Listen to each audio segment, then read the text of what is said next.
Ngayon sa second round, ang mga loved ones nyo lang ang maglalaro. Ibig sabihin, para kay Ervic, si Mami Vicky lang ang maglalaro.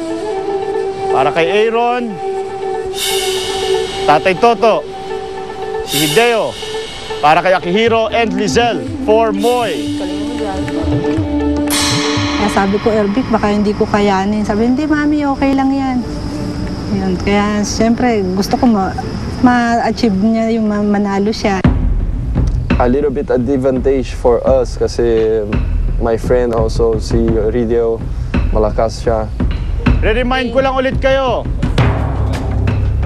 Ang reward ng challenge na ito, an overnight stay in the island of Phuket. Fine dining, lots of activities. At nagdagdag pa kami ng 10,000 baht. Wow! Pocket money. Loved ones, are you ready? You have 5 minutes. Timer starts now!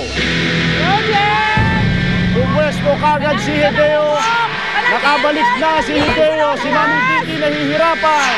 Si Lizelle nakabalik na rin. For the second round was much easier. There was less people and like I say, we had more space to bite the meat. Si Mami Vicky nahihirapan.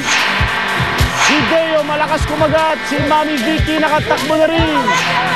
So parang naisip ko na baka masaktan lang yung mami ko kasi nga dalawang lalaki. Tapos sila pa yung first round, sila yung nambabangga talaga. So medyo nagdalawang isip din ako kung sabihin ko yung mami ko na wag na sumali. Pero syempre, napunta pa siyang Thailand para gawin yung challenge. So parang hinayaan ko na lang siya.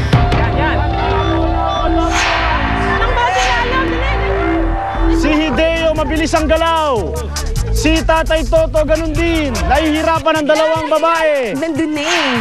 Tapos biglang may malaking tutulak sa'yo. Hindi nakagat mo na, natatanggal na agad yung pagkain.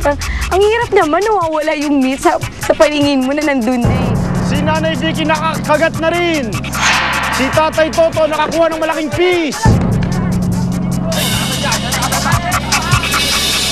Akihiro minumotivate ang kanyang kaibigan na si Hideo.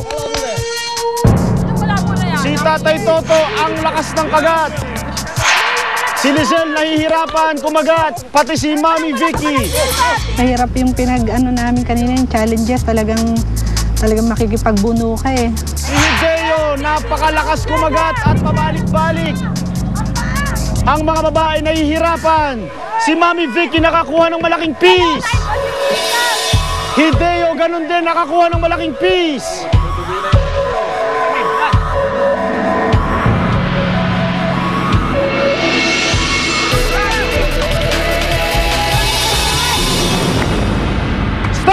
Stop the game!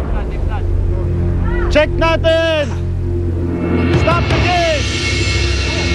Patawag ng medical team! Ano nangyari? Ipin? Okay lang. Pwede ko alisin muna. Oo, alisin mo na muna, tay. Papacheck lang natin sa medical team. Huwag niyo muna galawin, tay. Medical team! Pag hindi nyo na kaya, sabihin nyo na okay lang. Zero ngipin. Agad? Ha?